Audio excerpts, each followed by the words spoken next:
বিএনপির ভারপ্রাপ্ত চেয়ারম্যান তারেক রহমান যে বিমানে দেশে ফিরছেন সেটি প্রথমে সিলেট যাবে, তারপর ঢাকা বিমানবন্দরে অবতরণ করবে। তারেক রহমানের স্বদেশ প্রত্যাবর্তন উপলক্ষে সিলেট বিমানবন্দরে বাড়ানো হয়েছে নিরাপত্তা। দর্শক, এ নিয়ে বিস্তারিত জানাতে আমাদের সাথে যুক্ত হচ্ছেন সহকর্মী হোসেন আহমেদ সুজাত।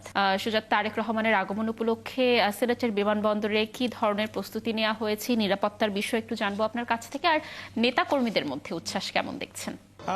দেখুন লাবণী, বিএনপির ভারপ্রাপ্ত চেয়ারম্যান তারেক রহমান আগামীকাল প্রথমেই কিন্তু তিনি শাহজালাল শাহপরান রহমতুল্লাহ আলাইহির পূর্ণভূমি সিলেটে সিলেটে উসমানী আন্তর্জাতিক বিমানবন্দরে তিনি প্রথমেই সেখানে বিমানে পৌঁছাবেন এবং এরপরে এখানে 1 ঘন্টা যাত্রা বিরতি শেষে তিনি ঢাকার উদ্দেশ্যে ছেড়ে যাবেন। তো এই উপলক্ষে কিন্তু আমরা যেটা দেখেছি যে উসমানী আন্তর্জাতিক বিমানবন্দরে নিরাপত্তা জোরদার করা হয়েছে, পাশাপাশি গোয়েন্দা নজরদারি বৃদ্ধি করা হয়েছে এবং বিএনপির পক্ষ থেকে জানানো হয়েছে যে নেতাকর্মীরা যাতে বিমানবন্দরে ভিড় না করে। এবং নেতাকর্মীদের যে কি পরিমাণ উচ্ছ্বাস সেটা যদি আমি এই মুহূর্তে আপনাদেরকে একটু চিত্র দেখাই, যে সিলেট কেন্দ্রীয় বাস টার্মিনালের কিন্তু অনেক বাস রাখা হয়েছে যেগুলো কিন্তু ঢাকার উদ্দেশ্যে রাতে ছেড়ে যাবে। পাশাপাশি ইতোমধ্যে কিন্তু অনেক বাস ছেড়ে গেছে ঢাকার উদ্দেশ্যে এবং সন্ধ্যার পর থেকে কিন্তু বিভিন্ন ধাপে ধাপে বাস ছেড়ে যাবে। আমরা একজন শ্রমিক লিডারের কথা বলবো। আচ্ছা, কালকে তো বিএনপির ভারপ্রাপ্ত চেয়ারম্যান তারেক রহমান আসছেন, কি পরিমাণ বাস আপনাদের এই থেকে গিয়েছে, টার্মিনাল থেকে গিয়েছে? আমাদের এইখান থেকে এখন পর্যন্ত আমরা যতটুকু জানি আমাদের সারাউন্ডিং আপনার 100 বাস প্লাস হবে, এরকম সিলেটের বিভিন্ন অঞ্চল থেকে যাচ্ছে। তার মধ্যে অনেকগুলো বাস ছেড়ে চলে গেছে আর অনেকগুলো প্রস্তুতি নিচ্ছে রাতে যাওয়ার জন্য।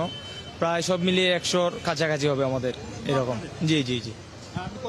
লাবণী, আপনি শুনছিলেন যে আমরা একজনের সাথে কথা বলেছিলাম, তিনি বলছেন যে তাদের এই টার্মিনালের 100 বাস ইতিমধ্যে চলে গেছে। পাশাপাশি আমরা আরেকজনের সাথে একটু কথা বলবো। আচ্ছা, আপনারা কখন যাবেন বা কি পরিস্থিতি? 10-15 খান এরকম বাস যেতেছে ঢাকায়। এই যে সিলেট 1 আসনের খন্দকার মুক্তাদির সাহেবের পক্ষ থেকে 100 বাস, সিলেট 3 আসনের এমপি এম এ মালেক সাহেবের পক্ষ থেকে 100 বাস, এইরকম 500-600 বাস হবে ঢাকার উদ্দেশ্যে ছেড়ে গেছে। রাত্রে আরো যাবে ইনশাল্লাহ।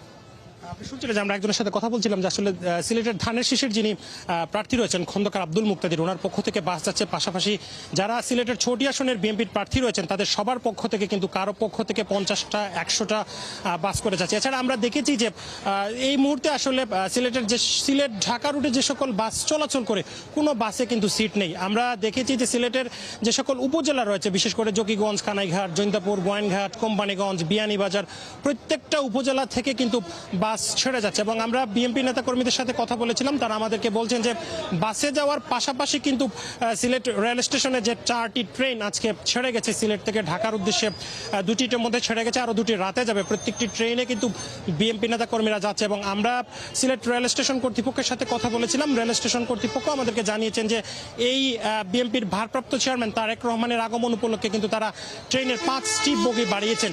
সেই 5টি বগি কিন্তু ফুল হয়ে গেছে এবং সেগুলিতে কিন্তু নেতাকর্মীরা ঢাকার উদ্দেশ্যে ছেড়ে যাবেন। এছাড়া আমরা দেখেছি যে বিভিন্ন জায়গায় বাসের উপরে বসেও কিন্তু নেতাকর্মীরা ঢাকাতে যাচ্ছেন। তারা এক নজর বিএনপির ভারপ্রাপ্ত চেয়ারম্যান তারেক রহমানকে দেখতে চান, এই আশায় কিন্তু তারা যাচ্ছেন। এছাড়া সিলেটের যে আজকে যে কয়েকটি ফ্লাইট সিলেট থেকে গিয়েছে আভ্যন্তরীণ সড়কে, প্রত্যেকটা ফ্লাইট কিন্তু ফুলফিল ছিল। অনেক নেতাকর্মী কিন্তু বিমান যুগে সিলেট ছেড়ে ঢাকার উদ্দেশ্যে ছেড়ে গিয়েছেন। তো এই মুহূর্তে আসলে সিলেট বিমানবন্দরে অসংখ্য নেতাকর্মী কিন্তু আসছেন, তারা বিভিন্ন বাসে কিন্তু ঢাকাতে যাবেন। পাশাপাশি ছোট ছোট মাইক্রোবাস, নুহা কার সহ বিভিন্ন যানবাহনে করে কিন্তু সিলেট থেকে ঢাকা যাচ্ছেন তারেক রহমানকে স্বাগত জানাতে। তো এই ছিল আমার কাছে সিলেট থেকে সর্বশেষ পরিস্থিতি। লাবণী। সুজাত, ধন্যবাদ আমাদের সাথে যুক্ত থাকার জন্য। দর্শক, দীর্ঘ 17 বছর পর দেশে ফিরছেন বাংলাদেশ জাতীয়তাবাদী দল বিএনপি ভারপ্রাপ্ত চেয়ারম্যান তারেক রহমান।